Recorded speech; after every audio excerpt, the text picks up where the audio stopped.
आज बिल्कुल बिल्कुल नया टॉपिक शुरू करना है। ऑल्दो हमारे पास सॉल्युबिलिटी चल रही थी, सॉल्युबिलिटी अभी आगे चलती रहेगी। कुछ कुछ कुछ कुछ रोज सॉल्युबिलिटी पे थ्योरी में एड ऑन होता रहेगा। लास्ट क्लास में हमने क्या क्लोज किया था? लास्ट क्लास में हमने कंसंट्रेशन के क्वेश्चंस लिए थे, if I am not wrong. और क्या किया था हमने? मुझे याद दिला दो। हेनरीज हेनरीज किया था लास्ट क्लास में? नहीं, वेपर प्रेशर। सारा चैप्टर अब वेपर प्रेशर पे है। तो एक बार मेरी हेल्प करना, मैं जरा लास्ट क्लास से कनेक्ट कर दूं आप बच्चों को। वेपर प्रेशर को डिसाइड करने वाले फैक्टर्स कौन कौन से थे? एक तो टेम्परेचर, जितना आप टेम्परेचर बढ़ाएंगे वेपर प्रेशर उतना बढ़ जाएगा। दूसरा था सरफेस एरिया, खुले बर्तन का, ओपन कंटेनर का सरफेस एरिया भी वेपर प्रेशर को, मतलब इवेपोरेशन प्रोसेस को बढ़ाता है। और वेपर प्रेशर, वेपर, उसमें तो वेपर प्रेशर में नाप ही नहीं सकती। खुले बर्तन की तो मैं वैसे क्या ही सोचूं। तो मैं तो बंद बर्तन की अगर बात करूं, दो कंटेनर है, सेम लिक्विड है, एक में टेम्परेचर 50 डिग्री है, एक में 60 डिग्री है। 60 डिग्री वाले में वेपर प्रेशर ज्यादा होगा। दो फैक्टर हो गए, टेम्परेचर और सरफेस एरिया। सरफेस एरिया पे तो हम लास्ट क्लास में, लास्ट क्वेश्चन में आपको फंसाई चुके थे कि खुले बर्तन की बात अलग है, बंद बर्तन की बात अलग है। बंद बर्तन में सरफेस एरिया का कोई कॉन्सेप्ट ही नहीं है। खुले बर्तन में अगर सरफेस एरिया का कॉन्सेप्ट है तो वहां वेपर प्रेशर नापने का कॉन्सेप्ट नहीं है। और कुछ, और क्या फैक्टर था? नेचर ऑफ लिक्विड या सॉल्वेंट, जिसपे सबसे ज्यादा टाइम इन्वेस्ट किया था। और उस पे आ जाओ, आ जाओ, उस पे चलता रहेगा, मतलब डेली उस पे कुछ कुछ आता रहेगा। तो वो चीज अभी क्लोज नहीं हुई है। वो चीज अभी पूरे चैप्टर में जितना जितना till next to next class चलती रहेगी। अब आने वाले लेक्चर्स में एक पूरा लेक्चर जाएगा ही उस पे कि कौन कौन से लिक्विड्स के बीच में कौन सा इंटरेक्शन है, जो मैंने थोड़ा सा स्टार्ट कर दिया था आपका, रहते थोड़ा क्या काफी कर दिया था। वेंडोवाल फोर्सेस की 4 कैटेगरी, इसके ऊपर पूरा लंबा डिस्कशन अगली क्लास में जाएगा। अगली क्लास मैक्सिमम इसी पे होगी। तो फिर से आपको मौका मिलेगा hydrogen bonding, dipole dipole, ion dipole, van der Waals forces में डिस्पर्शन फोर्सेस, इनको दोबारा करने का फिर मौका मिलेगा। उसके बाद आई थिंक आप सब लोग कंफर्टेबल भी हो जाओगे। एज पर योर एनसीईआरटी पूरा बेसिक चलेगा अगले 4 लेक्चर्स, 4 या 5 lectures. No extra edge, no JEE need specifically. सारा का सारा चैप्टर अब आपका जो भी है तीनों लेवल के लिए बराबर है। सबसे टफ चैप्टर है पूरी 12th का। तो जैसे जैसे ये चैप्टर निकलता जाए, ये अचीवमेंट मानना अपना हो गया खत्म। सबसे मुश्किल चैप्टर्स में से आता है ये 12th का, इससे मुश्किल कोई नहीं है, इससे लंबा कोई नहीं है। इसके बाद बहुत जल्दी जल्दी खत्म होने वाले होंगे और इंटरेस्टिंग होंगे। सो अब मैं इस चैप्टर में सॉल्युबिलिटी को थोड़ा होल्ड पे रख रही हूँ, राइट। वेपर प्रेशर को चला रही हूँ क्योंकि सॉल्युबिलिटी मेरे को काम आनी है इस लॉ की कमियां बताने में। तो पहले ये लॉ पढ़ेंगे और इसकी गलतियां प्रूफ करने में मेरे को फिर वापस सॉल्युबिलिटी और वेंडोवाल फोर्सेस लाने पड़ेंगे। तो वहां फिर आपके सारे डॉट्स जुड़ जाएंगे। तो आज मैं बात कर रही हूं राउल्ट्स लॉ की। हेनरी लॉ क्या हुआ करता था? हेनरी लॉ हुआ करता था किसी भी गैस की solubility in any liquid. Henry law एक इकलौता केस था गैस लिक्विड में जब सॉल्युबल होती है तो क्या क्या फैक्टर्स होते हैं, और उसमें हमने प्रेशर के ऊपर पढ़ा था मेनली हेनरी लॉ। टेम्परेचर के बारे में आपको पता ही है कि वो प्रोसेस हमेशा से एक्सोथर्मिक है। तो अब मेरे पास राउल्ट्स लॉ शुरू होता है। राउल्ट्स लॉ किसी भी सोल्यूट का किसी भी सॉल्वेंट में अगर सोल्यूशन बनना है तो ये उसके लिए है। Not specifically for gas, for solid, for liquid, but ज्यादातर अब हमारा फोकस रहेगा सॉलिड या लिक्विड सोल्यूट का। गैस हम कर आए हेनरी में, इसीलिए हम गैस का कोई शायद एग्जाम्पल भी ना लें क्योंकि उस पर हमने बहुत ज्यादा टाइम ऑलरेडी इन्वेस्ट कर दिया है। तो आज की क्लास से अगली क्लास तक ध्यान दीजिएगा, मैं जितने भी सोल्यूट ला रही हूं वो या तो सॉलिड होंगे जैसे ग्लूकोज यूरिया, या फिर वो लिक्विड होंगे जैसे क्लोरोफॉर्म बेंजीन। तो solute now onwards will be solid और लिक्विड। Is that clear? तो राउल्ट्स लॉ क्या कहता है? राउल्ट्स लॉ मेरे को कहता है कि पार्शियल प्रेशर किसी भी कंपोनेंट का, मैं एक एक टर्म का पहले डिटेल में मतलब बताऊंगी पार्शियल प्रेशर होता क्या है, बट एक बार स्टेटमेंट बता दूं। किसी भी कंपोनेंट का पार्शियल प्रेशर जो होता है वो डायरेक्टली प्रोपोर्शनल होता है उसके मोल फ्रैक्शन के। ये एक मैथमेटिकल स्टेटमेंट बोलो या थ्योरेटिकल स्टेटमेंट बोलो, यही है राउल्ट्स लॉ। लेकिन राउल्ट्स लॉ पढ़ने से पहले अब मेरी तो टेंशन है, ये मेरे को ना तो पार्शियल प्रेशर पता है ना मेरे को मोल फ्रैक्शन पता है, इसका क्या करूं? तो राउल्ट्स लॉ में आगे बढ़ूं उससे पहले मैं आपको इन टर्म्स का मतलब बताती हूँ, फिर छोटा सा लॉ और उसके न्यूमेरिकल ही आज का मेरा टारगेट है। ठीक है, सो सबसे पहले हम अंडरस्टैंड करते हैं प्रेशर। वेपर प्रेशर चल रहा था लास्ट क्लास में। अब आप इमेजिन करिए एक कंटेनर है जिसके अंदर लिक्विड सॉल्वेंट है और लिक्विड ही सोल्यूट है। थोड़ा सा मैंने दो लिक्विड्स को मिला के एक सोल्यूशन बना के आपके सामने रखा। अब ये बात लास्ट क्लास में हम कर चुके हैं, कोई भी लिक्विड होगा इट इज मैंडेटरी उसके सरफेस के ऊपर उसके वेपर्स बनते ही बनते हैं, इसमें कभी ना मत करिए, चाहे कितना ही लो टेम्परेचर है। इवन सॉलिड के ऊपर भी होते हैं। आप चीनी की बोरी रख दीजिए इस कमरे में, आपको थोड़ी देर बाद खुशबू आएगी कि कुछ पड़ा है बहुत मीठा, राइट? सॉलिड है बट उसके वेपर बने हैं जो आपके ब्रीदिंग जोन में आए और आपको पता चला कि कुछ मीठा पड़ा है। तो थोड़ा सी भी वॉलेटिलिटी है तो सॉलिड के भी वेपर होते हैं, यस नेग्लिजिबल होते हैं, ये मैं मानती हूँ कि अगर 1 किलो चीनी रखी है आपको नहीं पता चलेगा, और एक बोरी चीनी उड़ेल दूं मैं इस कमरे में पीछे तो आपको थोड़ी देर में महसूस होने लगेगा कुछ है। सो सॉलिड के भी वेपर्स होते हैं। तो जब इनके वेपर्स होते हैं तो अब ऊपर क्या आएगा? कुछ वेपर्स किसके आएंगे? सोल्यूट के। कुछ वेपर्स किसके आएंगे? सॉल्वेंट के। तो मिक्सचर ऑफ वेपर्स ऊपर है। जब भी वेपर में, गैस में या वेपर में, एक ही बात है आज तो मेरे लिए, दो तरह के कंपोनेंट हैं। तो यहां पर जब मैंने प्रेशर पंप लगा रखा है तो वो प्रेशर मेरे को क्या बताएगा? Total pressure, right? एक ही चीज है, डाल्टन लॉ हम पढ़ते ही हैं, या नहीं पढ़ते तो इस चैप्टर में वो सारे लॉ हो जाने हैं। तो ये आपके पास प्रेशर जो पंप में वैल्यू आई, सपोज इसकी वैल्यू आई 2 एटमॉस्फेयर, इसका क्या मतलब है? इसका मतलब है अंदर बनने वाले वेपर्स का टोटल प्रेशर। एक वेपर था, दो थे, चार थे, तुम्हारा हेडेक। ये पंप वो बात नहीं बताता। ये वैक्यूम पंप या ये प्रेशर पंप सिर्फ रीडिंग इतनी देता है, कंटेनर की वॉल पे वेपर्स की वजह से कितना प्रेशर लग रहा था उसकी वैल्यू देता है। यानी कि, और डेल्टन लॉ बताता है total pressure is nothing but algebraic sum of all vapours pressure. Simple mathematical algebraic sum.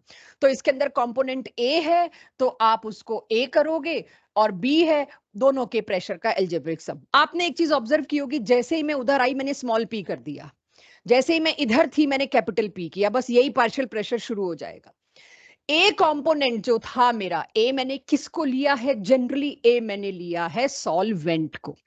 तो ए कंपोनेंट जो था ये रहे उसके vapour, these are a component के वेपर। क्या सारा प्रेशर इन्हीं की वजह से आ रहा है? नहीं, कुछ हिस्सा प्रेशर का सॉल्वेंट कंट्रीब्यूट कर रहा है, इसीलिए उसको बोलते हैं पार्शियल, नॉट कंप्लीट। वो पार्शियल कितना है वो बात अलग है, लेकिन जब भी मिक्सचर ऑफ वेपर्स है और आप इंडिपेंडेंट वेपर का प्रेशर बताने लगते हो, इंडिपेंडेंट कंपोनेंट का प्रेशर बताने लगते हो, उसके साथ मजबूरी आपको स्मॉल पी वर्ड लेना और उसको बोलना पार्शियल प्रेशर। पार्शियल प्रेशर मतलब आधा अधूरा, पूरा नहीं। और टोटल प्रेशर हमेशा कैपिटल पी, पार्शियल प्रेशर हमेशा स्मॉल पी। आपकी मर्जी, आप इसको भी कैपिटल पी कर लो, कोई दिक्कत नहीं। आपको पता होना चाहिए कि एक कंपोनेंट की वजह से लगने वाले प्रेशर को हम पार्शियल प्रेशर कहते हैं। ठीक है, एक कंपोनेंट से लगने वाले प्रेशर को हम क्या कहते हैं? Partial pressure. तो ये मेरे पास, इस बहाने मैंने आपको क्या बता दिया? Dalton's law of partial pressure. कल को कोई क्वेश्चन आए जेई नीट के प्रैक्टिस में, आप अब ये मत कहना ये हमें कराया नहीं, इससे ऊपर ना 11th में करा सकते हैं ना 12th में। यही है, दो गैसेस का। अब इसी पे क्वेश्चन में आप देखोगे, आपको पता है टोटल प्रेशर पूछा है, इंडिपेंडेंट निकालो, ऐड करके दे दो, हो गया डाल्टन प्रेशर, डाल्टन लॉ। ये और ये दिया है, कोई बात नहीं, इसको और इसको देंगे तो ये तो आप निकाल ही लोगे, यही है बस डाल्टन लॉ। तो वेपर प्रेशर जो लास्ट क्लास में बात चली उसको मैं क्या अब एंड कर सकती हूँ? आपको वेपर प्रेशर में पार्शियल और टोटल का मतलब पसंद आ गया? पसंद के सीधी साफ बात है कि एक्सेप्ट कर लिया, और ये भी हमने एक्सेप्ट कर लिया कोई टेक्नोलॉजी, कोई मशीनरी ऐसी नहीं है जो इनका अकेले अकेले का प्रेशर बता सके। एक्सेप्टेड। तो अब मेरे पास राउल्ट्स की कुछ सेंस बनना शुरू होगा, जो क्या कहता है? वो कहता है पार्शियल प्रेशर किसी भी कंपोनेंट का, आप समझ रहे हैं कंपोनेंट, क्योंकि हम मिक्सचर सॉल्यूशंस चैप्टर पढ़ रहे हैं। सॉल्यूशन में, बाइनरी सॉल्यूशन में दो कंपोनेंट होंगे, किसी भी एक कंपोनेंट का जो प्रेशर होगा वो उस कंपोनेंट के मोल फ्रैक्शन के प्रोपोर्शनल होगा। इस बात को पहले डायग्रामेटिकली बताती हूं, फिर आप एक साथ नोट करना क्या कह रहा है राउल्ट्स लॉ। जरा पिक्चर पॉइंट ऑफ व्यू से मैं देख लूं। ये मेरे पास है सॉल्वेंट, ये मेरे पास है सॉल्वेंट, राइट। इस सॉल्वेंट में मैंने थोड़ा सा कोई सोल्यूट मिलाया और उस सोल्यूट की ये रही कॉन्सेंट्रेशन। कॉन्सेंट्रेशन की क्या क्या टर्म्स पड़ी थी, वैसे सानवी आगे जगह हैं, but anyways, molarity, molality, normality, ppm और मोल फ्रैक्शन। मोल फ्रैक्शन मैंने सबसे लास्ट में कराया था कि मेरे को यही यूज करना है 2-3 क्लासेस में। यहां पर इन्होंने कहा कि किसी भी कंपोनेंट का पार्शियल प्रेशर, सपोज सोल्यूट के पार्शियल प्रेशर में मैं इंटरेस्टेड हूं, किसी भी कंपोनेंट का पार्शियल प्रेशर कितना होगा वो इस बात पे डिपेंड करेगा कि सॉल्यूशन में उसका हिस्सेदारी कितनी है। ऑब्वियसली जितना आप वो कंपोनेंट नीचे ज्यादा लोगे उतने ही ज्यादा उसके वेपर्स बनेंगे, वेरी मच ऑब्वियस। और ये कोई गलत नहीं है, एक आधी कंडीशन नहीं सेटिस्फाई होगी, बट ये सही है कि जितना ये पिंक डॉट्स नीचे होंगे मतलब लिक्विड या सॉलिड जो भी सोल्यूट है वो उतना ज्यादा है, वो उतना ज्यादा है तो उससे बनने वाले वेपर्स भी उतने ही ज्यादा होंगे। ये है मेरा राउल्ट्स की स्टेटमेंट। कैपिटल एक्स कर्सिव में मोल फ्रैक्शन का सिंबल है। लेकिन एक बहुत बड़ी बात जो पहले मिनट से आपको पता होनी चाहिए, this mole fraction is in solution phase. Solution phase मतलब कंटेनर में नीचे जहां मिक्सचर है। जब भी आप ये लिखेंगे, अगर ये लिख लेंगे तो आगे जब हमने गड़बड़ें पढ़नी है तो हमें बहुत हेल्प होगी।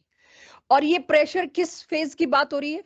सॉल्यूशन फेज के ऊपर जो खाली जगह है, तो मैं वेपर फेज कह सकती हूँ इसको, वेपर प्रेशर, वेपर फेज। तो ये मेरा है about the liquid surface vapour pressure. नीचे कितना कंपोनेंट मौजूद है, मोल फ्रैक्शन, वो डिसाइड करेगा उसके वेपर्स ऊपर कितने जाएंगे। This is actually Raoult's law. कुछ कुछ हेनरी लॉ जैसा ही लग रहा है। देखा जाए तो हेनरी लॉ में भी तो मोल फ्रैक्शन और पी ही था, बस के एच आ गया था। तो है सब कुछ सेम सा ही, लेकिन बस गैस के लिए नहीं, अब मैं सॉलिड और लिक्विड के लिए भी बात कर रही हूं। तो अब जरा आप लोग डायग्राम चाहें तो नोट करें। अब जितना मैंने राउल्ट्स लॉ लिखा है सिर्फ उतना लिखिए, कांस्टेंट की जगह क्या आएगा मैं अभी बता रही हूं, इतना लिख लीजिए अगर किसी ने नहीं लिखा है कि राउल्ट्स लॉ कहता है partial pressure of any component in vapour phase is. अब पार्शियल प्रेशर का वेपर फेज बोलना बहुत अटपटा लग रहा है, I know, but it is good to be safe. Partial pressure of any component is directly proportional to mole fraction of that component in solution. This is the key. Mole fraction in solution. ये ऐसा कुछ कहा उन्होंने, हम मानते हैं, चलो।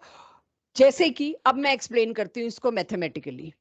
जैसे कि a plus b gives solution. Clear? अब दो कंपोनेंट हैं, उसकी वजह से दोनों के वेपर्स बनेंगे। वेपर प्रेशर, अब तो मैं कह सकती हूँ पार्शियल, आपको पता है स्मॉल पी, मेरा तरीका है पार्शियल दिखाने का स्मॉल पी बोलना। Partial pressure of A will be directly proportional to its mole fraction, partial pressure of B will be directly proportional to its mole fraction in solution. Beaker में नीचे कितना है ए, वो डिसाइड करेगा vapour की form में कितना बनेगा और उसकी वजह से लगने वाला प्रेशर कितना होगा। So now we are in need of some constant.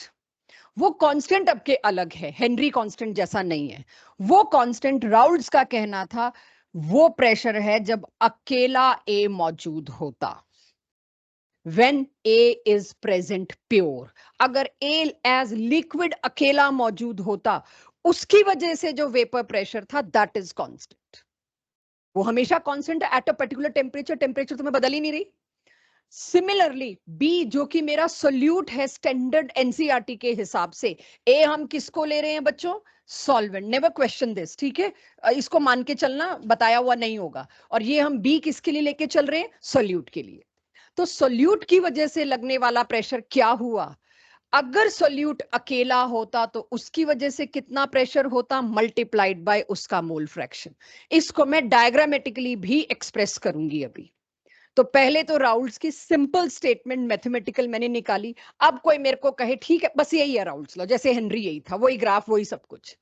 लेकिन कोई मेरे को कहे टोटल प्रेशर क्या होगा, तो अब क्योंकि मिक्सचर है, सॉल्यूशन है, तो टोटल प्रेशर क्या बोलूंगी मैं? दोनों का ऐड कर दो, एल्जेब्रिक सम। और ये किसने बताया? डाल्टन ने कर दिया ऐड मैंने न्यूमेरिकल में। अब मैं यही कराने वाली हूँ, आपसे टोटल प्रेशर पूछूंगी, आप राउल्ट से पहले दोनों का पार्शियल निकालोगे, ऐड करके मेरे को दोगे, बस आज के ये है न्यूमेरिकल्स। तो टोटल प्रेशर भी आ जाएगा। लेकिन एक रिलेशन अब ढूंढते हैं हम, हमें पता है टोटल प्रेशर कैसे आएगा, क्यों अलग अलग निकालूं, सीधी इक्वेशन लिख देती हूं। According to Raoult's law P A क्या है, P naught A into X A, P naught B into X B, ये है मेरे पास। अब क्वेश्चन में अगर मेरे को ये चारों दे रखे हैं, मैं पीटी निकाल सकती हूँ। ओके तो बहुत सिंपल हो गया। क्वेश्चन में ये तीनों दे रखे हैं, मैं पीटी निकाल सकती हूँ, क्योंकि बाइनरी मिक्सचर है। बाइनरी मिक्सचर का मतलब क्या है, दोनों का मोल फ्रैक्शन मेक्स 1। अगर एक का भी मोल फ्रैक्शन दिया, जो लास्ट क्लास में मैंने कहा था, दूसरे का निकालने मत बैठ जाना, 1 में से माइनस कर दो, वो दूसरे का मोल फ्रैक्शन है। यानी अगर मेरे को सिर्फ 3 वेरिएबल दिए हैं तो बाकी के 2 तो मैं हैंडल कर लूंगी, पहले 2-3 न्यूमेरिकल तो सीधे ये होंगे। अब थोड़ा सा इसके साथ हम कुछ करते हैं मैथमेटिकली, इसको जरा ओपन करते हैं। कैसे ओपन करते हैं, मैं एक्स ए की जगह 1 माइनस एक्स बी लिख दूं, क्यों, ज्यादातर कॉन्सेंट्रेशन सोल्यूट की दी जाती है, सॉल्वेंट तो एक्सेस में है ही। तो मैं इसको भी जरा सोल्यूट के नजरिए से देखना चाहूंगी कि टोटल प्रेशर कौन डिसाइड कर रहा है, किसका मोल फ्रैक्शन डिसाइड कर रहा है, किसी एक का, क्योंकि एक का पता है तो दूसरे का तो ऑलरेडी पता है। तो अगर मैं उस बात को लगाऊं तो यहाँ पे एक्स ए की जगह 1 माइनस एक्स बी कर सकती हूँ, फिर सिंपल मैथमेटिक्स इस ब्रैकेट को खोल सकती हूँ। इसके बाद आप मेरे को क्या इजी करके देते हैं, लास्ट लाइन आपके लिए मैं वेट कर रही हूँ, नोट करिए और लास्ट लाइन पे पहुंचाइए। काफी लोगों ने तो पहले नोट कर लिया था जो बैठे थे, इसे नोट करिए राउल्स लॉ को। मुझे लास्ट लाइन के नीचे और सिंप्लीफाइड लाइन चाहिए आपकी तरफ से, ये I am giving you 2 minutes. बना आया तो ये रिलेशन पकड़ी जा सकती है उसमें, ये एनसीईआरटी में क्लियरली बात ये लिखी हुई है, इसके अकॉर्डिंग ग्राफ भी पकड़ा जा सकता है। अब समझिए इसका क्या मतलब है इस लाइन का। Total P is function of mole fraction of solute, can I say that, check.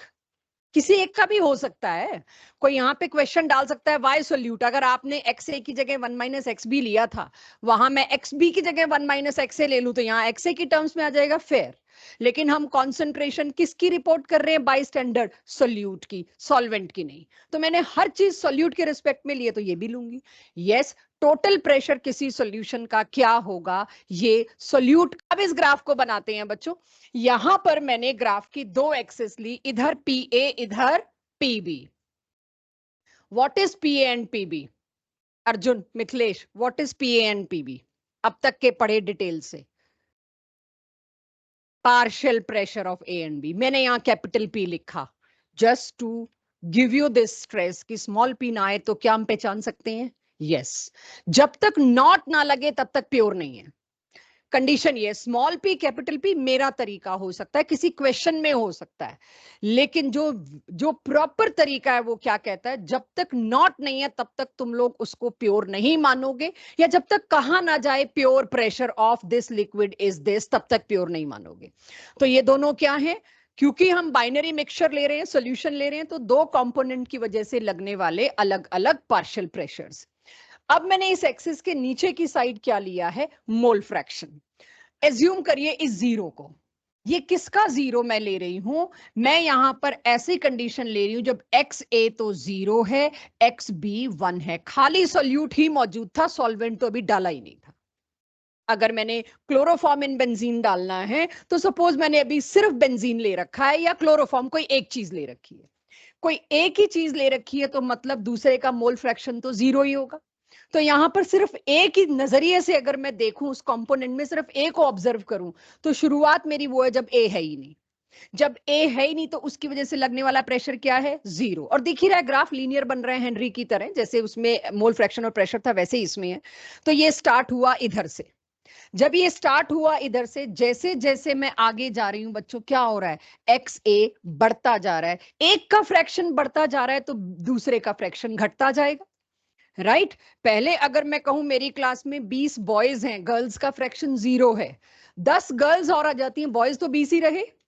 अपने आप क्या हुआ, एक का फ्रैक्शन बढ़ता गया तो दूसरे का फ्रैक्शन घटता गया। तो फ्रैक्शन घटाने के लिए मैंने कुछ निकाला नहीं है, दूसरी चीज को बढ़ा दिया है, हिस्सा, राइट। तो जैसे जैसे मैं इधर चल रही हूं वैसे वैसे ए का फ्रैक्शन बढ़ता जा रहा है। कैन आई से ये वो स्टेज है जहां ए इतना बढ़ा दिया आपने कि बी नेग्लिजिबल हो गया। कैन आई से दैट, सिर्फ ए को फोकस करना, भी बी के बारे में सोचना मत। जैसे जैसे एक्स ए शुरू होता गया उसकी वजह से लगने वाला प्रेशर मैंने पिंक लाइन से दिखाने की कोशिश करी।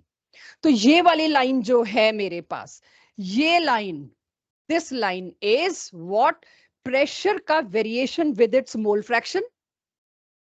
ठीक है, जैसे जैसे ए बढ़ता गया फ्रैक्शन, वैसे वैसे वेपर प्रेशर भी बढ़ता गया। What is this pressure? ये वो सिचुएशन थी जब अकेला कौन मौजूद था? ए। तो कैन आई से P naught A is this? ये कह सकती हूं मैं पी नॉट ए ये था, क्योंकि इस वक्त प्योर ए था, बी तो नाम मात्र था। इसी तरह से इस ग्राफ को अब मैं इधर से शुरू करूं। जब एक्स ए 1 हो जाएगा तो एक्स बी क्या होगा? नियरली 0। यहां से अब अगर मैं ग्राफ बनाऊं तो धीरे धीरे क्या होगा? एक्स बी बढ़ता बढ़ता बढ़ता, ये स्ट्रेट लाइन आनी चाहिए थी, आई एम सॉरी, दिस सीधी आनी चाहिए थी, नहीं मेरा हाथ सेट हो रहा। एक बार और कोशिश कर लेती हूँ, क्योंकि मेरे को उससे नीचे बनाना है, प्रॉब्लम ये है।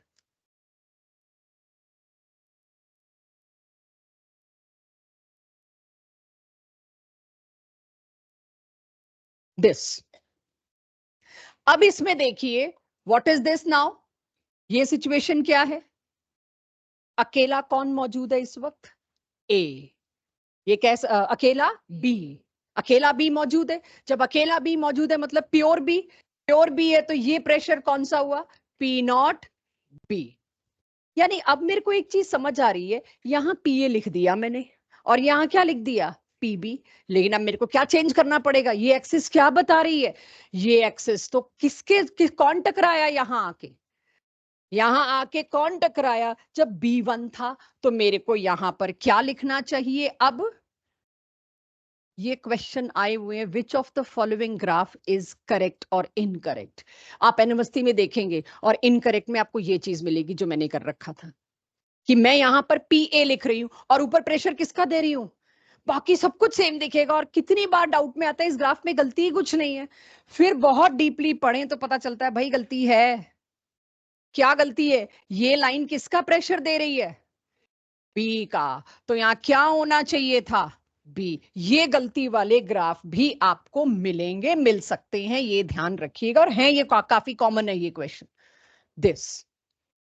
तो अब आप एक चीज ये समझें, बोर्ड का क्वेश्चन पहले बताती हूं, इससे क्या आता है। ये दो लाइनें बनी आएंगी और ये पी ए पी बी कुछ लिखा नहीं मिलेगा, कुछ नहीं, या इतना मिल सकता है, ये इतना मिल सकता है आपको बस। और आपके लिए दो लाइंस खींच दी जाती हैं, क्वेश्चन मार्क लगा दिया जाता है, ए और बी। ये एक बार का बोर्ड का क्वेश्चन है। What does line A indicate, what does line B indicate? तो आप समझिए वो क्या इंडिकेट करता है, फिर मैं फॉर्मूला भी दूंगी। लाइन बी क्या बताती है? सॉल्यूशन में जैसे जैसे, मैं लाइन लाइन ए की बात कर रही हूं, सॉरी, पहले ए की कर लेते हैं। लाइन ए क्या बता रही है? सॉल्यूशन में जैसे जैसे ए का कंट्रीब्यूशन, शुरुआत क्या थी? 0। जैसे जैसे ए का कंट्रीब्यूशन बढ़ता जा रहा है, उसकी वजह से लगने वाला प्रेशर भी बढ़ता जा रहा है। तो व्हाट आई विल से, मेरा आंसर क्या होगा?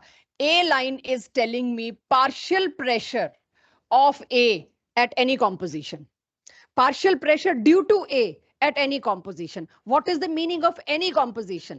इसका मतलब ये है, राउल्स लॉ चाहिए अब तो, कि partial pressure due to any component at any composition means what? फिर आ गया राउल्स लॉ, मैं बताता हूं क्या है वो है आपका partial pressure at any composition is proportional to its own mole fraction, जिस भी कंपोनेंट की बात हो रही है। तो ठीक है, प्रोपोर्शनलिटी के बजाय जब मेरे पास इक्वालिटी आई हुई है, तो मेरे को ऑलरेडी पता है,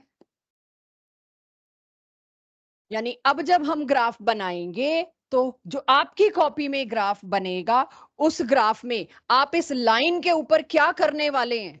यहां जहां पर मैंने ए या क्वेश्चन मार्क लिखा है, तभी अभी मत बनाइएगा, एक दो चीजें और कर लूं उसके बाद बनाइएगा।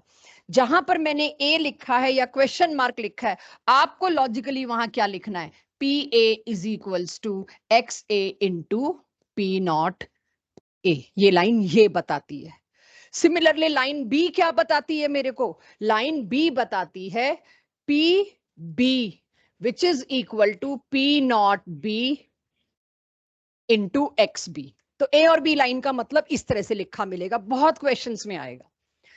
थर्ड एंड लास्ट थिंग, आप अगर अब ये सोचें, मैं आप बच्चों से अगर पूछूं टोटल प्रेशर बताओ बच्चों इस कॉम्पोजिशन पे, टोटल प्रेशर। तो आप क्या करोगे, ग्राफ दिया हुआ है आपको, आप क्या करोगे, आप एक लाइन खींचोगे, आप देखोगे इस कॉम्पोजिशन पर ए की वजह से लगने वाला प्रेशर नोट कर लोगे, सिमिलरली बी की वजह से लगने वाला प्रेशर नोट कर लोगे और दोनों को एल्जेब्रिकली सम करके मेरे को दे दोगे। यही होगा एक इसकी इस कॉम्पोजिशन पर। क्या दिक्कत है प्रभनूर, बताओ, क्या पता किसी। अरे यार ग्राफ तो दोनों साइड सेम है ना, कुछ ही देख लो क्या फर्क पड़ेगा, मतलब यहाँ पे तो वैल्यू सेम ही है, उधर देख लो, मतलब मेजरमेंट तो सेम ही है, किसी भी साइड देख लो। तो अगर दोनों एक ही साइड बने हो तो प्लीज डू नॉट ऑब्जेक्ट। जो पीछे की दीवार का रंग है वो आगे की दीवार का भी रंग है। अब तो खैर जमाने बदल गए, कॉन्ट्रास्ट शुरू हो गया, बट हमें तो यही कहा जाता था जब हम पढ़ते थे कि कोई तुमसे अगर पीछे की दीवार का रंग पूछे और तुम पलट के देखो तो बेवकूफ हो, जो सामने का है वही पीछे का। तो यहाँ तो एटलीस्ट वो लगेगा। आजकल तो चारों का अलग होना शुरू हो गया, तो अब तो वो तुलना भी नहीं रही, वो कंपैरिजन ही नहीं रहा, बट यहाँ भी सेम है। ठीक है, सो टोटल प्रेशर निकाल लोगे तुम लोग, लेकिन टोटल प्रेशर के लिए आप खुद एक बार दोबारा सोचो, आपने क्या किया, पहले तो ये वैल्यू निकाली, राइट, उसके बाद ये वैल्यू निकाली, दोनों को सम किया, यही किया ना। अगर ध्यान दें तो ये दो वैल्यूज निकाल के उनको एल्जेब्रिकली ऐड किया। मुझे आपसे पूछना है ये लाइन क्या बताएगी, टोटल प्रेशर। अगर मैं दोनों के मैक्सिमा को जोड़ दूं, pure pressures, this line will tell me at any composition total pressure. वो जो तुमने किया ना, इसको और इसको जोड़ दो, उसके बजाय इस लाइन को जोड़ दीजिए। ये कॉम्पोजिशन पर क्या कहलाएगा, PT, which is P A plus P B. इस लाइन के ऊपर ये तीन लाइनें बनी, तीनों के ऊपर इक्वेशन लिखिए। अब ग्राफ पूरा होगा आपका, बनाइए ग्राफ। आप चाहें तो मैं साफ सुथरा भी बना सकती हूं दोबारा, इफ यू वांट। ये क्या कर दिया आपने, आप चाहो तो मैं बना सकती हूँ, इफ समबडी वांट्स। और किसी को लग रहा नहीं इतने से हम मैनेज कर लेंगे, तीन लाइनें और उसके ऊपर तीन स्टेटमेंट्स। एक स्ट्रेट ही है, सीधी बनाने की कोशिश की है, क्योंकि मेरे को यूं करके बनाना पड़ रहा है तो हाथ एंड तक सीधा जा नहीं रहा। ठीक है, सीधी लाइनें बनेंगी। दोबारा बना दूं, जिसने भी यस मैम बोला उसको 500 रुपए एक्स्ट्रा फीस देनी पड़ेगी। मेरे से मेहनत डबल करा रहे हैं बच्चे। और क्या, ओ मैं भूल गई, मेरे को तो आज 4 बजे जाना है। Oh no, how can I. देखो ये होता है, मैं ना जब पढ़ाने खड़ी होती हूँ ना, मैं सब भूल जाती हूँ। अनुबल देख लो, तुम सारी क्लास का कितना अच्छा बन गया अब तो ये, तुम सारी क्लास का नुकसान कर रहे हो। चलो बनाइए प्लीज कॉम्पोजिशन, जो कि मोल फ्रैक्शन की टर्म्स में थी। यहां एक्स ए 0, एक्स बी 1 और यहां पर एक्स ए दिस। पहले इतना बना लो, दो लाइनें, और इनको जोड़ लो। ठीक है, और तीनों के ऊपर क्या लिखना है, आई होप अब तो आप लिख ही लोगे। P T is equals to P A plus P B. ये किसकी वजह से लगने वाला प्रेशर होगा, अकेला बी है इस वक्त। ठीक है, पी नॉट बी। ये किसकी वजह से लगने वाला प्रेशर होगा, पी नॉट ए। और कुछ लिखना है मेरे को, बनाओ ग्राफ।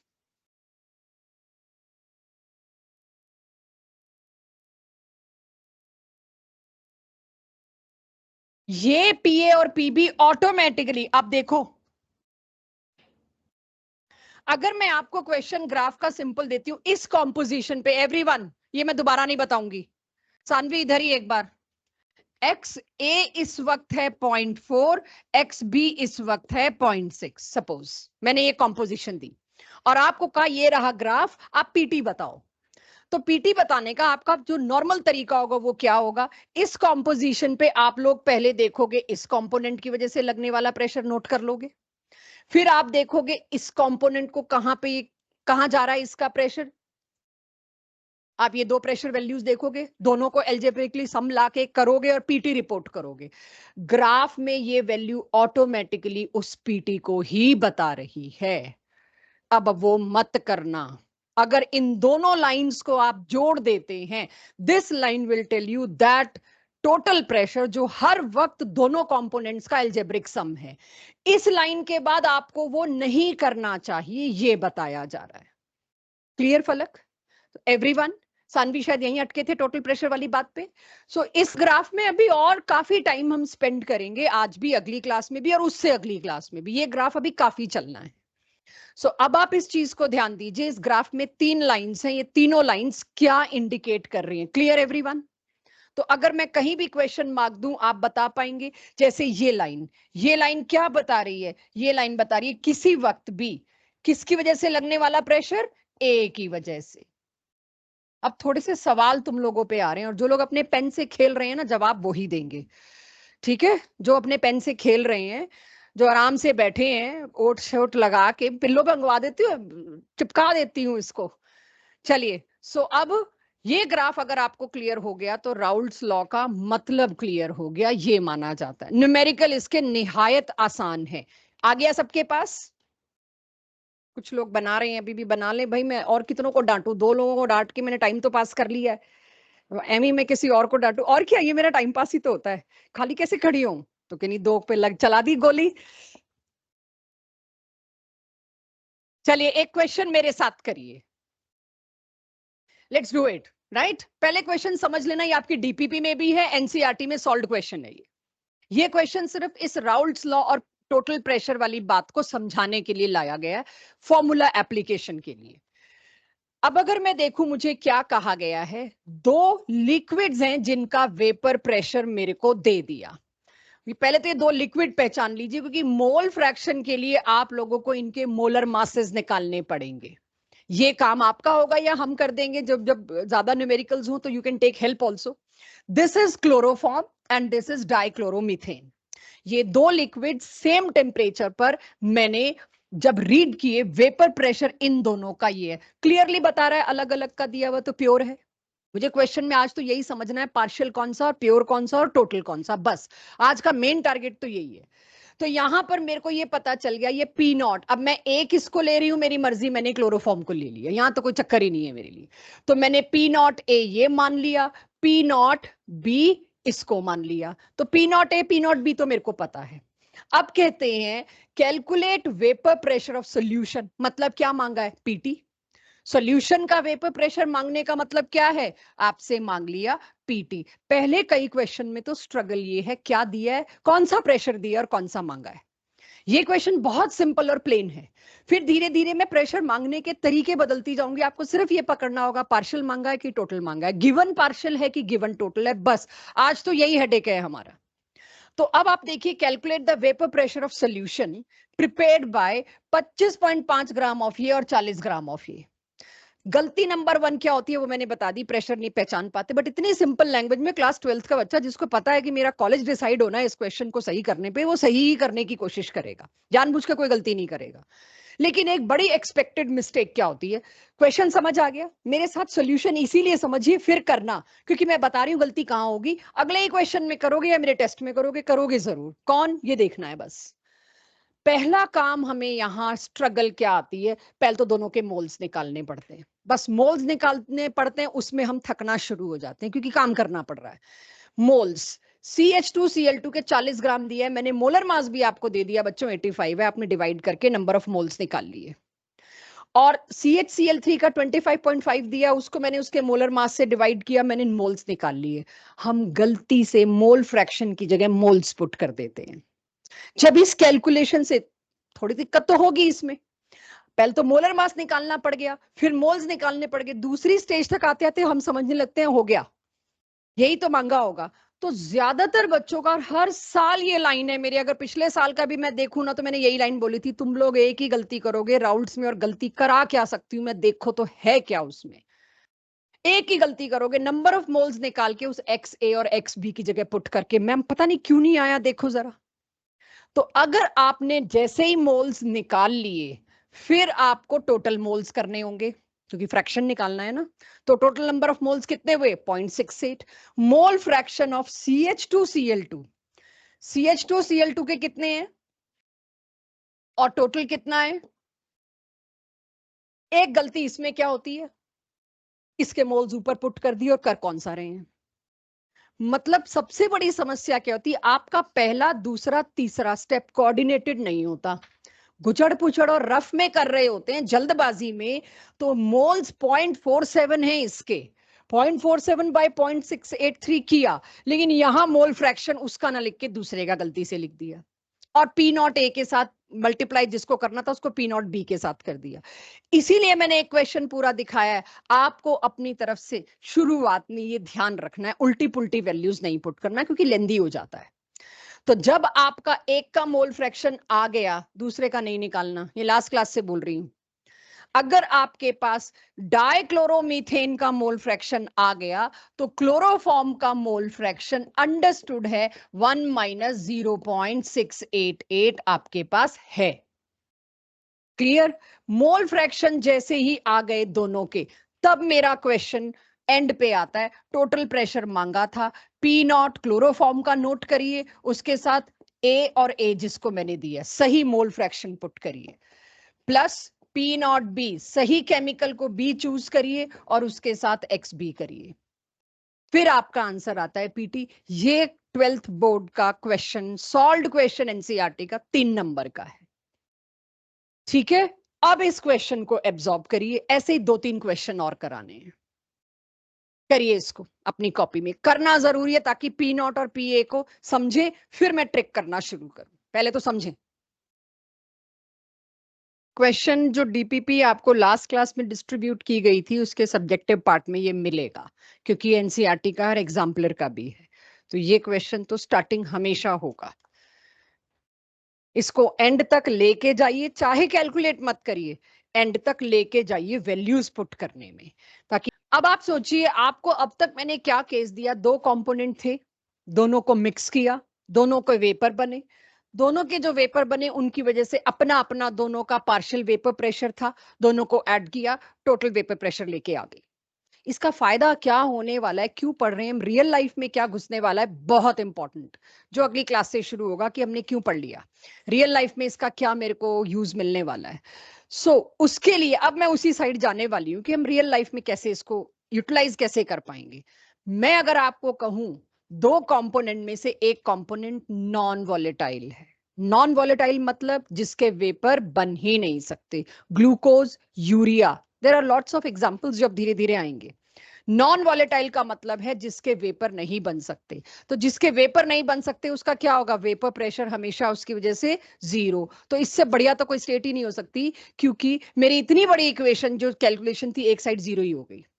तो अब आप जानते हैं टोटल प्रेशर इन 2 की वजह से था, P A plus P B, अब ए बी जो भी हम सॉल्वेंट सोल्यूट लेते हैं, अगर मैं कह रही हूं सोल्यूट जो लिया है, सॉल्वेंट जनरली वॉलेटाइल होते हैं, जनरली सोल्यूट जो लिया आपने, शुगर ले लिया जैसे ग्लूकोज बोल रही हूँ या सुक्रोज बोल रही हूँ या यूरिया है, वो अगर नॉन वॉलेटाइल है, पहले ही मान लो उसकी वजह से प्रेशर जो है 0 होगा, उसके मोल फ्रैक्शन या उसके प्योर प्रेशर की बात ही मत करो, ढूंढो ही मत क्वेश्चन में, नहीं दे रखा दूसरे कंपोनेंट का प्रेशर, पक्का इसका मतलब नॉन वॉलेटाइल है, बोलेंगे नहीं कि नॉन वॉलेटाइल है, मतलब ये बोल के तो काम खराब करने वाली बात होगी। अगर किसी कंपोनेंट का प्योर प्रेशर आपको चाहिए क्वेश्चन के लिए और नहीं दिया, शायद वो कंपोनेंट नॉन वॉलेटाइल है, नॉन वॉलेटाइल है मतलब इस इक्वेशन में उसका 0 कर दो। अब अगर ऐसा मैं कर दूं तो मेरे पास ये बच्चा, बच्चों देखना, इसको थोड़ा ध्यान से देखना, थोड़ा सा आपके लिए चेंज होगा कुछ। अब मैंने यहां पर पीटी ना लिख के क्या लिखा है, प्रेशर ऑफ सोल्यूशन, क्योंकि कभी भी किसी क्वेश्चन में इतना ज्यादा आपको सजा के नहीं दिया जाएगा, this is total pressure, find out this pressure of solution of alcohol and this pressure of solution, मतलब सोल्यूशन का pressure which is already total of both partial pressures. तो मेरे को यहां पे ये पता चल गया, पीटी में हटा रही हूं और यहां क्या लिखा मैंने, पार्शियल प्रेशर ड्यू टू ए। अब काहे का पार्शियल, अब तो दूसरा कंपोनेंट ही उड़ गया, तो मैं यहां से पार्शियल वर्ड भी हटाऊंगी, अगले क्वेश्चन में समस्या यही आएगी, क्वेश्चन छोटे होते जाएंगे। पिछला क्वेश्चन कितना लंबा था, क्योंकि उसमें सारी चीजें आइडियल थी, सबके लिए लिखा हुआ था। अब इंफॉर्मेशन गायब होती जाएगी, आपको खुद पकड़नी होगी। तो अब यहां देखो, what is PA, PA is partial pressure due to A. I am not liking this word partial because vapour तो एक ही अकेले के हैं। तो अब मैं स्मॉल पी की जगह क्या ले आई, capital P. That's why I prefer small P capital P, कि आपको समझ आना इजी हो जाता है. यानी सोल्यूट डालने के बाद भी जो प्रेशर है वो अकेले ए की वजह से है. Why should I use word partial? Why question should give you partial? Question क्या देगा? A liquid water has pressure this, after addition of sugar its pressure becomes this. इसका प्रेशर इतना हो गया, या सॉल्यूशन इट्स भी छोड़ो, वो भी आसान हो गया. अब सॉल्यूशन का प्रेशर इतना है. तो अब सॉल्यूशन का जो प्रेशर है वो क्या है? ये. और जब वो अकेला मौजूद है, अकेले लिक्विड का प्रेशर दे रखा है, तो यानी यहां पर अब आपको समझना होगा पार्शियल वर्ड खत्म हो गया, क्योंकि दूसरा वेपर तो है ही नहीं. अब मेरे पास दोनों कैपिटल पी हो गए. मैंने टोटल भी हटा दिया, पार्शियल भी हटा दिया. दिस इज ये पीए. अब तक मैं क्या करती आ रही थी, जो मैंने नॉर्मल सिंबोलॉजी एनसीईआरटी की पकड़ी हुई थी, जब मैं ये यूज करती हूं और ये यूज करती हूं, फर्क देखते हैं आप. एक है पार्शियल, एक है अकेला. तीसरा एक और चीज, अब ये तीन पैरेलल हैंड इन हैंड चलेंगे. ये है अकेला, मिक्सचर में भी ये अकेला था, वेपर में अकेले की बात नहीं हो रही. जब कंटेनर में नीचे आपने सिर्फ सॉल्वेंट ए ले रखा था तो जो प्रेशर था. सेकंड, जब आपने नीचे सॉल्यूशन के तौर पे अकेला सॉल्वेंट नहीं, सॉल्वेंट और थोड़ी सी यूरिया डाल रखी थी, तभी भी वेपर तो इसके अकेले के ही बने. बट क्या नीचे प्योर था ये? नहीं. तो प्योर नहीं था ये, ऊपर अकेले इसी के प्रेशर, इसी का वेपर था, इसीलिए उस प्रेशर को भी तो पीए कहना पड़ेगा. लेकिन ये किसके लिए यूज होता है? P A not, when a component is present pure.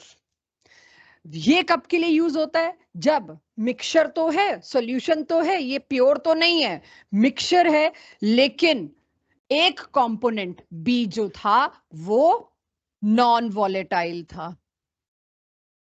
कि जिसकी वजह से प्रेशर ही नहीं बना, इसलिए अकेले के हैं. ये क्या होगा? जब दोनों वॉलेटाइल थे, दोनों के वेपर्स थे, एक हिस्सा एक का, दूसरा हिस्सा दूसरे का. ये तीन सिंबल संभाल सकते हो तो we are good to go for DPP now. Clear everyone? तो ये तीन सिंबल संभल जाएंगे आप लोगों से. कहीं नोट करने हो कर लेना, नहीं तो न्यूमेरिकल के साथ साथ हो जाएंगे, कोई बड़ी डील नहीं है. अब अगर ऐसी सिचुएशन आई तो टोटल प्रेशर, जिसको मैं प्रेशर अबव द सॉल्यूशन कहती हूं, क्या ये लिख सकती हूं? Check equation number 2 everyone. अब एक सवाल आप पे आ रहा है, वही डिसाइड कर देगा आगे क्या करना है मुझे. Pressure of solution is this everyone. अब मेरा एक सवाल आपसे, ध्यान देना. ये कौन से वाला प्रेशर है? पूरी सॉल्यूशन के ऊपर जो प्रेशर है, this is pressure due to vapours of solution. ये कौन सा प्रेशर है? प्योर ए का. अब मेरे को इतना तो पता चल गया, दूसरा कंपोनेंट है ही नहीं, मतलब नॉन वॉलेटाइल था, उसके वेपर ही नहीं बने. तो क्या ये भी कह सकती हूँ ए की वजह से ये प्रेशर जो भी है? P solution is nothing but, जो भी प्रेशर था तो ए की वजह से ही. मेरा सवाल है, पी ए नॉट बड़ा कि पी ए बड़ा? अब मैं सॉल्यूशन के प्रेशर की जगह पी ए लिख रही हूं. एक सेकंड और दे देना. मैं सॉल्यूशन के प्रेशर की जगह पी ए लिख रही हूं. आई होप जो लोग यहां देख रहे थे, नोट कर रहे थे या सुन रहे थे, उनको ये क्लियर रहेगा कि मैंने पी सॉल्यूशन की जगह पी ए क्यों लिखा. अब मेरा सवाल, सॉरी आप लोग जवाब दे भी रहे थे, दोनों में से कौन सा बड़ा? पी ए नॉट बड़ा.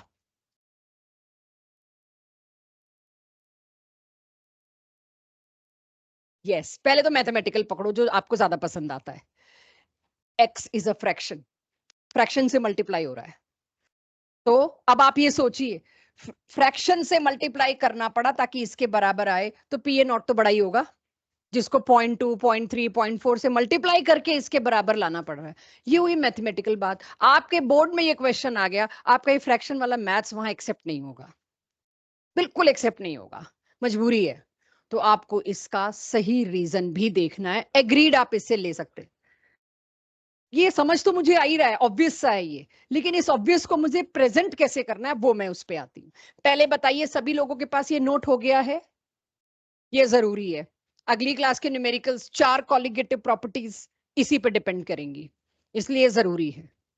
नोट हो गया? तुम्हें दिख तो रहा है प्रॉपर?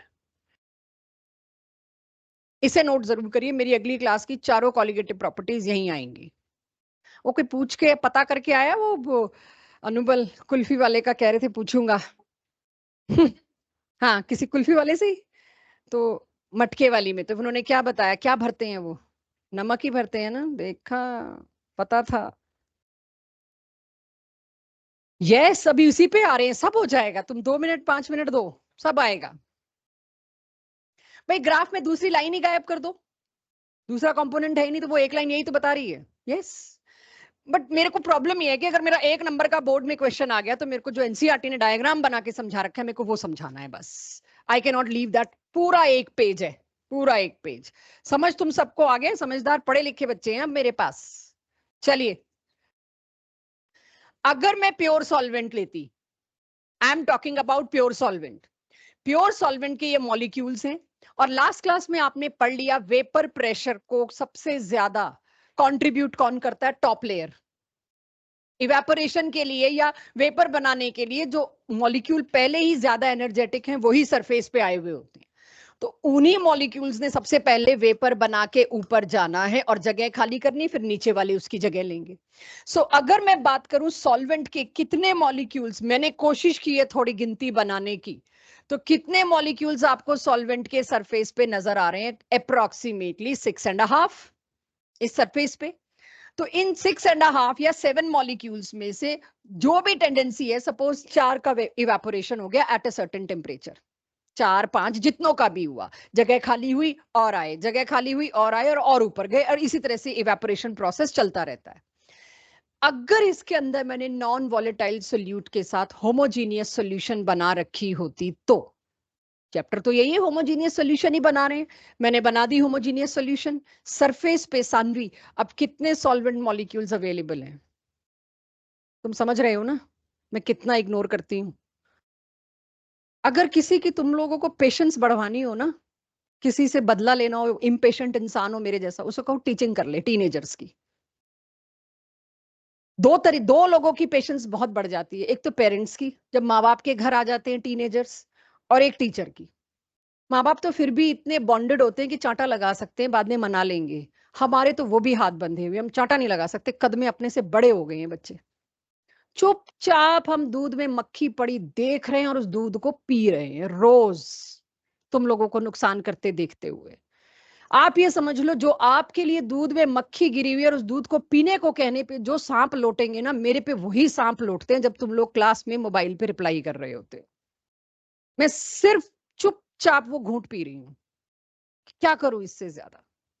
अगर आप लोग झपकते हैं, आप लोग कुछ और करते हैं, किसी भी तरह की चीज में उलझते हैं जबकि आपको यहां होना चाहिए, मैं सभी को बोल रही हूँ, उस वक्त मैं यही शांति करती हूँ कि जिस दिन ये रिसीविंग एंड पे आएंगे मैं उस दिन इनकी हेल्प कर दूंगी, मेरे को तो करना है। और पेरेंट्स भी बेचारे यही ठंड रखे बैठे होते हैं कि कभी तो आएंगे, हालांकि वो ज्यादा रख नहीं पाते, हमें ज्यादा रखनी पड़ती है। मेरी काफी बढ़ चुकी है पेशेंस, और की जरूरत नहीं है मुझे, ठीक है? आप लोग जो भी इधर उधर भटकते हैं क्लास के दौरान, I know it's not easy, बैठ के 2 घंटे किसी को सुनना आसान नहीं है, आपकी जरूरत है, बस ये सोच के करिए, ठीक है? अब यहां पर सरफेस पे कितने मॉलिक्यूल्स अब के एक्सपोज्ड है सॉल्वेंट के? कोशिश मैंने की है, अभी भी मैं वही 6.5 के आसपास ही बनाऊं, लेकिन मेरे को पता है जो रेड कलर के पार्टिकल्स हैं उन्होंने तो वेपर बनाना ही नहीं, उन्होंने तो जगह रोक ली, उल्टा ब्लॉक कर दिया सरफेस को, वो तो नॉन वॉलेटाइल है। तो रेड कलर का जो मेरे पास है वो तो जाना ही नहीं। अब सरफेस पे कितने एक्सपोज्ड हुए? सिर्फ 4। होगा ना वेपर प्रेशर कम? कि सरफेस पर जो हाईली एनर्जेटिक मॉलिक्यूल्स हैं उनका उनका एक्सपोज होना कम हो गया। Solvent particles are less exposed when it is in solution, solvent particle are more exposed when it is present pure if solute is non volatile। अगर आपके बोर्ड में 1 नंबर का क्वेश्चन है, इस डायग्राम के बिना आप नहीं बता सकते। वो फ्रैक्शन वाला फंडा वैसे ठीक है आंसर पे लाने के लिए, एक्सप्लेनेशन वो एक्सेप्टेबल नहीं है। डायग्राम बनाइए ये प्लीज, और उसके नीचे लिखिए यहां पर सॉल्वेंट पार्टिकल्स आर, लिखिएगा साथ में, तभी याद रहेगा, इसको दोबारा कभी रिवाइज करने की जरूरत नहीं पड़ेगी।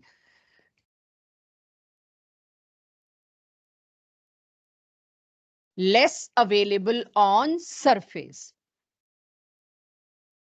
जब सरफेस लेयर पे ही वो लेस अवेलेबल हैं, solvent particles are less available on surface, जिसने वेपर में कंट्रीब्यूट करना है। और यहां पर very evident, solvent particles are more in numbers, of course more, मैं ब्रैकेट में डाल रही हूं in numbers, exposed to surface. जितने सरफेस पे उतना ज्यादा इवेपोरेशन, उतना ज्यादा वेपर।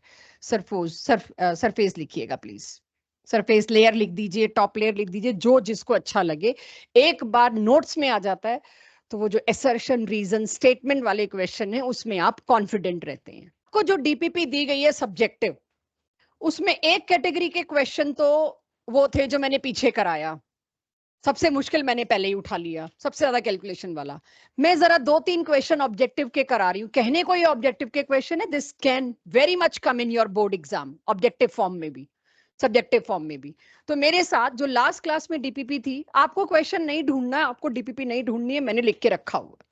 सिर्फ कॉन्सेप्ट समझो कि एक चीज नॉन वॉलेटाइल आ गई तो मेरे लिए क्या बदल गया, क्या कहानी में बदलाव आ गया। तो have a look.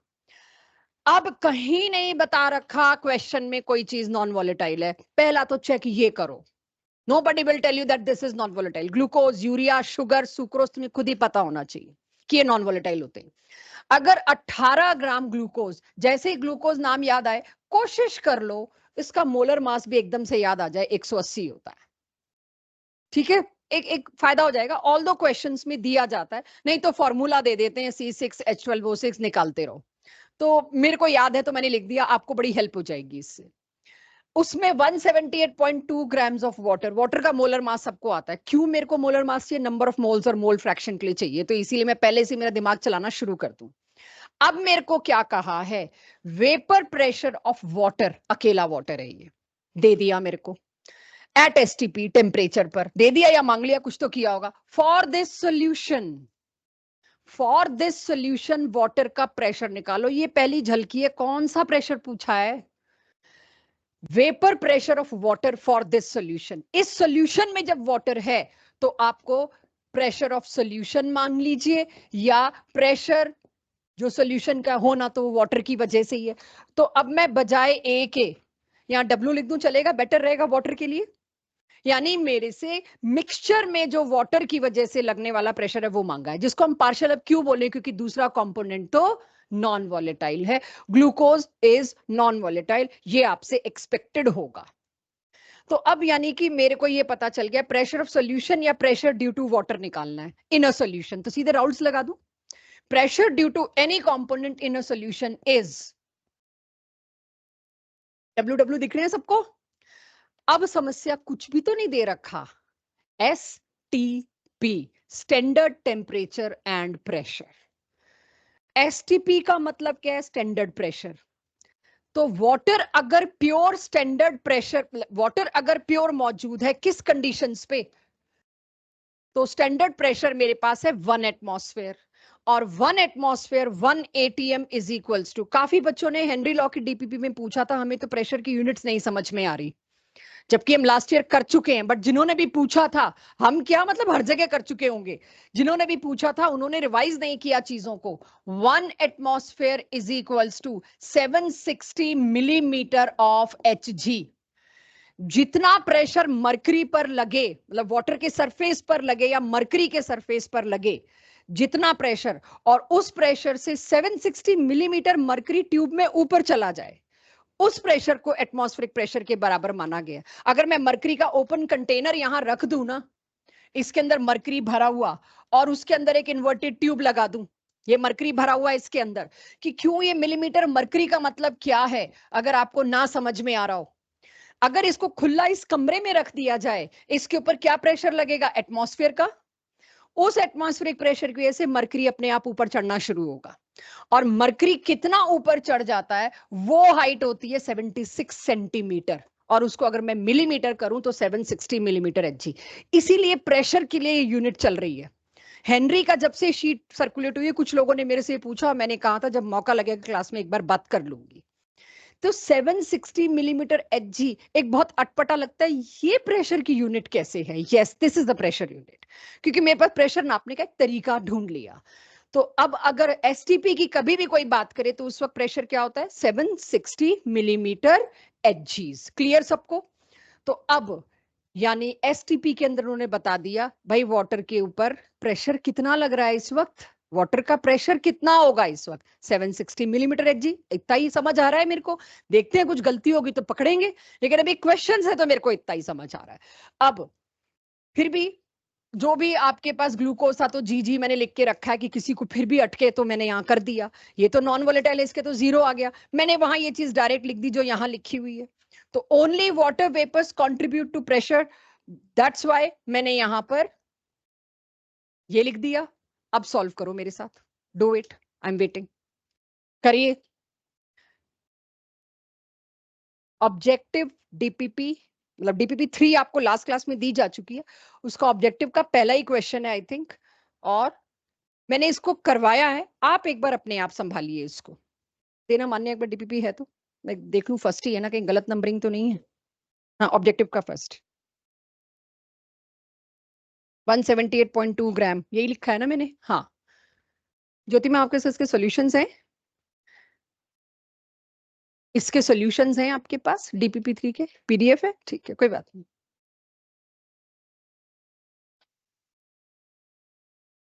Last class में आया था तो ली होगी इसने, लास्ट क्लास में जो भी आया था उनको तो पहुंचाई थी, अनन्या नहीं थी। हाँ चलो, I am waiting for answer बच्चों। एक मनन नहीं था, मनन के पास नहीं होगी, ठीक है कोई बात नहीं। डीपीपी अभी नहीं भी है तो बोर्ड पे क्वेश्चन है, आप लोग अपनी एफिशिएंसी से करिए और मुझे बताइए आंसर मैच हो रहा है? देना अंकिता, इसका आंसर सॉल्व करके देना मेरे को, आई नीड इट्स आंसर। हाँ 1 आंसर दे रहे हो, 152 ऑप्शन दे रखा होगा यार, यहाँ 2 लोगों से सी आ गया, बाकी लोग चेक कराओ।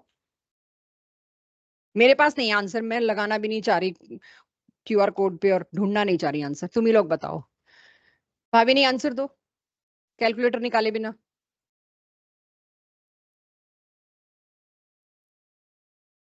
सी ऑप्शन, ये ज्यादा इजी है ना, एबीसी बोलो।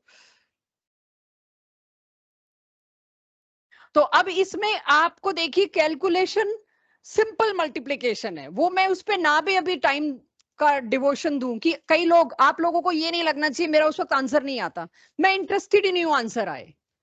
आप आंसर निकाल लोगे घर जाके इसके मल्टीप्लाई को, मैं इंटरेस्टेड हूं यहां तक पहुंच पाते हो कि नहीं, बस मल्टीप्लाई करने में बड़ी देर लगती है भाई और उसका आंसर निकालने में, सो कॉन्सेप्ट को अंडरस्टैंड करिए जी। यस, क्योंकि एसटीपी मतलब प्योर मतलब एटमॉस्फेरिक प्रेशर, और वाटर का उस वक्त प्रेशर वही होगा जो एटमॉस्फेयर का है, खुला बर्तन है वाटर वेपर्स का मतलब।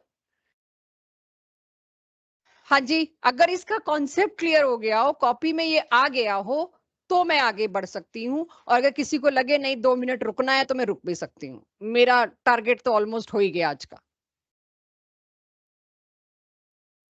एक सेकेंड, हाँ क्योंकि वो नॉन वोलेटाइल है ना, नॉन वोलेटाइल जिसके वेपर्स ही नहीं बनते, जिसके वेपर्स नहीं बनेंगे उसका प्रेशर कैसे होगा? प्रेशर तो वेपर प्रेशर टॉपिक है ना, तो नॉन वोलेटाइल का मतलब वो होता है जिसके वेपर्स नहीं बने, वेपर्स नहीं बने तो कंटेनर में उसके पॉइंट्स ही नहीं आए, मतलब वेपर्स नहीं आए तो प्रेशर नहीं आया। और बोलो उसमें क्या नहीं क्लैरिटी आई? कौन सा एक्सपेरिमेंट? ये ये कोई एक्सपेरिमेंट नहीं है, फैक्ट है, ग्लूकोज वेपर्स नहीं बनते, वो उड़ता ही नहीं है, वो सब्लाइम ही नहीं, उसका प्रेशर 0 होगा, एब्सोल्युटली गिवन ही नहीं होगा। अच्छा तुम ये पूछो, थोड़ा और धीमा पूछ लो, मेरे को उतरना ही पड़ जाएगा। तुम्हें ये कैसे पता चलेगा कि वो वॉलेटाइल है कि नॉन वॉलेटाइल है? याद होना चाहिए, मैं अगर इसका दे भी दूं ना प्रेशर, वो तो तुम्हें मानना पड़ेगा, लेकिन आप ये मत सोचो जिसका प्रेशर नहीं दिया वो नॉन वोलेटाइल है। कोई टेढ़े क्वेश्चन भी हो सकते हैं, प्रेशर किसी और रूट से निकल रहा हो, पता होना चाहिए नॉन वोलेटाइल है। क्या यहां मैंने बातें करने का ब्रेक दिया है क्या, या सब क्वेश्चन डिस्कस कर रहे हैं? इतना अच्छा क्वेश्चन है ये। एक चीज और बता दूं आप लोगों को, आप लोगों को नॉन वोलेटाइल सोल्यूट का पता होना चाहिए। गलती से भी इस लाइन पे मत चले जाना फॉर जेई एंड नीट। जिसका प्रेशर नहीं दे रखा पक्के से वो नॉन वोलेटाइल है, नहीं। प्रेशर घुमा के किसी और तरीके से भी पूछा जा सकता है। आपको पता होनी चाहिए, गिनती के 4-5 सोल्यूट है भाई, यूरिया, ग्लूकोज, आज ये दो तो याद कर लो, दे आर नॉन वोलेटाइल। ऐसे ही एक दो और आ जाएंगे, उनको याद कर लीजिएगा। नॉन वोलेटिलिटी अगर पता हो तो आप सेफ हैं। आगे चले, लेना क्वेश्चन 11th। पता नहीं क्या कर रखा है मैंने। क्वेश्चन 11 देखो डीपीपी का, शेयर कर लो अगर तुम्हारे पास नहीं है अभी तो। समझना क्वेश्चन 11th को। Sugar is non volatile, glucose is non volatile. Objective का, सब्जेक्टिव वाले बच्चों को मैं बताती हूँ उन्हें क्या करना है।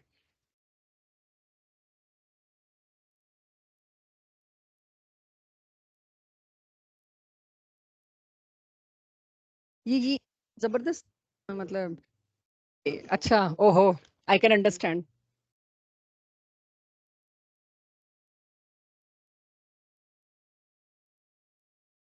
नंबर 2 करो, स्टॉप लाफ। चलिए ये वाला करिए, ऑब्जेक्टिव पीपी का, जेई नीट वाले बच्चे, और एनसीटी वालों को सब्जेक्टिव का क्वेश्चन 2 दे दिया है मैंने। बाई 3, हाँ हाँ, आई थिंक कर रखा है। अच्छा, हाँ जी, आ गया एक तरफ से, बाकी बताइए क्या है, ए आंसर क्या है? कर ही रखा है मैंने, काय का आ गया तुम्हारा? मोल फ्रैक्शन का रेशो ही वो होगा एब्सोल्युटली। तो ऐसे छोटे छोटे क्वेश्चन आते हैं। अगर आप सब्जेक्टिव देखो तो कितनी लंबी कैलकुलेशंस वाले हैं बोर्ड्स, और अगर आप जेई नीट के देखो तो उसमें कोई खास कैलकुलेशन का आपके ऊपर स्ट्रेस नहीं डाला गया। ठीक है, बहुत सिंपल, लेकिन उसमें वो प्रेशर, उसमें वो रेशो समझना, वो सारा स्ट्रेस है, ज्यादा नहीं है, कैलकुलेशन का कम है लेटेस्ट ट्रेंड में भी। तो हो जाएगा ये क्वेश्चन सभी लोगों से।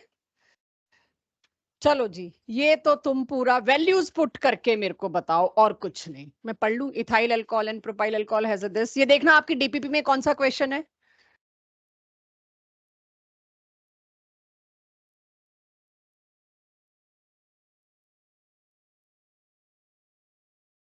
बहुत क्लियर, बहुत ऑब्वियस है ये, सिर्फ वैल्यूज पुट करिए बच्चों। चलो इसकी वैल्यूज पुट करो। बहुत बहुत ऑब्वियस, बहुत सिंपल क्वेश्चन है, बोर्ड बेस्ड क्वेश्चन है। इसकी वैल्यूज पुट करिए, अगर डीपीपी में नहीं है तो भी देखिए, इसकी सिर्फ वैल्यूज पुट करिए। आई am not interested in calculations. नहीं, सिर्फ वैल्यू पुट करो, सॉल्व नहीं करना। सारे शब्दों का मतलब क्लियर हुआ कि नहीं हुआ? मैं फॉर वंस एंड लास्ट खत्म कर रही हूँ इसको, कि सारा pressure, mole fraction, total pressure.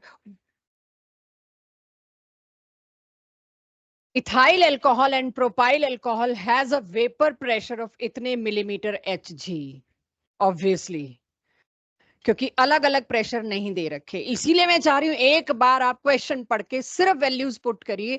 आपको वैल्यू पुट करनी आनी चाहिए, बाकी तो इसमें आपसे गलती कोई नहीं करा सकते। सिर्फ वैल्यूज पुट करने का खेल है सारा।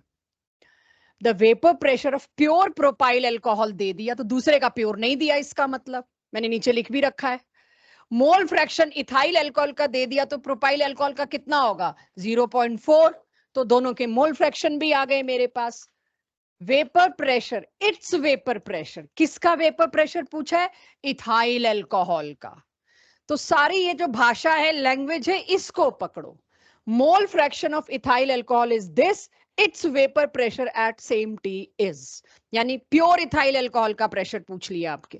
तो आपके लिए फिर वो सारा पुट करना तो should not be a headache for you, कि आप यहां पर ई, इथाइल अल्कोहल के लिए ई यूज कर लिया मैंने, प्रोपाइल अल्कोहल के लिए पी यूज कर लिया मैंने। आपको ये भी गिवन है, ये दोनों की भी हिंट है, इसकी भी है, आपको ये निकालना है, nothing else. I am not interested, आप मल्टीप्लाई डिवाइड करो अभी, मेरे को आंसर भी नहीं चाहिए, मुझे सिर्फ ये दिखाना था। प्रेशर देने के तरीके में ही हम आपको परेशान कर सकते हैं, और कोई तरीका नहीं है इसमें परेशान करने का, बहुत सिंपल न्यूमेरिकल्स हैं। So I am moving to last part for today's class. आपके लिए जो डीपीपी है, इसके कुछ क्वेश्चंस इक्का दुक्का रह जाएंगे, आपसे नहीं होंगे। वो आप ही आके बता दोगे हमसे नहीं हुए, क्योंकि मैं एक और चीज होती है राउल्ट्स लॉ का, एक और हिस्सा है जो आज ले नहीं सकती, जबरदस्त कंफ्यूजन आ जाता है, कभी नहीं लेते सेम डे पे हम। मोल फ्रैक्शन इन सॉल्यूशन फेज हम ले रहे हैं, अगली क्लास में मोल फ्रैक्शन इन वेपर फेज लेंगे, उसकी बात ही नहीं कर सकते, कंफ्यूजन बहुत हो जाता है, दोनों एक दूसरे से काफी काफी नॉन रिलेटेड है। तो अब पहले तो इस तरह के न्यूमेरिकल्स दिखा के आपको बता दिया है कुछ भी नहीं, आपको खुद करना पड़ेगा। तो ये मेरी अगली क्लास होगी, ये आज का टारगेट है भी नहीं। मेरे को आज आपसे एक बात और करनी है, और वो क्या, व्हाट इज राउल्ट्स लॉ, जो हमने पढ़ा पहले उसे समझिए। राउल्ट्स लॉ कहता है किसी भी कंपोनेंट का प्रेशर, अब मैं कैपिटल पी और स्मॉल पी की भी बाउंडेशन से बाहर निकल गई, इज गिवन बाय उसका pressure when it is present pure multiplied by it's mole fraction. Clear सबको? बहुत ध्यान से, क्योंकि मेरी नेक्स्ट क्लास यहीं से शुरू होने वाली है, बहुत ध्यान से इस बात को समझिए। किसी एक कंपोनेंट का किसी मिक्सचर में जो प्रेशर है पीए, वो किस पे डिपेंड कर रहा है, वो चीज प्योर में जो प्रेजेंट थी तब उसका प्रेशर क्या था, उससे कहीं ना कहीं रिलेटेड है, प्रोपोर्शनल है, कांस्टेंट है जो कि। ये मेरे लिए राउल्ट्स लॉ। हर वो सॉल्यूशन जो राउल्ट्स लॉ ओबे करती है, उस सॉल्यूशन को कहते हैं आइडियल सॉल्यूशन। हर वो सॉल्यूशन, जितने भी क्वेश्चन आपने पढ़े, देखे या देखेंगे इस डीपीपी में, सब में राउल्ट्स लॉ ओबे हो रहा होगा, तभी आपको डीपीपी में वो क्वेश्चंस दिए गए। बिकॉज राउल्ट्स लॉ की डीपीपी में मैं वो ओबे होने वाले ही दूंगी, क्योंकि मेरे को उसके न्यूमेरिकल कराने हैं। हर सॉल्यूशन जो राउल्ट्स लॉ ओबे करती है, इसका क्या मतलब है? ओबे करने का क्या मतलब है? ओबे करने का मतलब ये है, मैंने ऑन पेपर निकाला कि भाई इस कंपोनेंट का वेपर प्रेशर पक्का कितना होगा। ऑन पेपर निकालने के लिए मैंने राउल्ट्स लॉ की हेल्प ली, ये दोनों एक्सपेरिमेंटल फैक्ट्स उठाया, और मेरे हिसाब से थियोरेटिकली ऑन पेपर को क्या कहते हैं, हम थियोरेटिकली क्या उठा रहे हैं, हम थियोरेटिकली उठा रहे हैं, पहले ही पेपर में बता रहे हैं सॉल्व करके, यही तो कर रहे हो इतनी देर से, कि आपको प्योर का मिल गया, मोल फ्रैक्शन मिल गया, आपने लैब में जाके इतने मोल्स डाले, इतने इसके डाले, मोल फ्रैक्शन निकाला, मल्टीप्लाई करके आपने कह दिया इसका प्रेशर इतना होना चाहिए।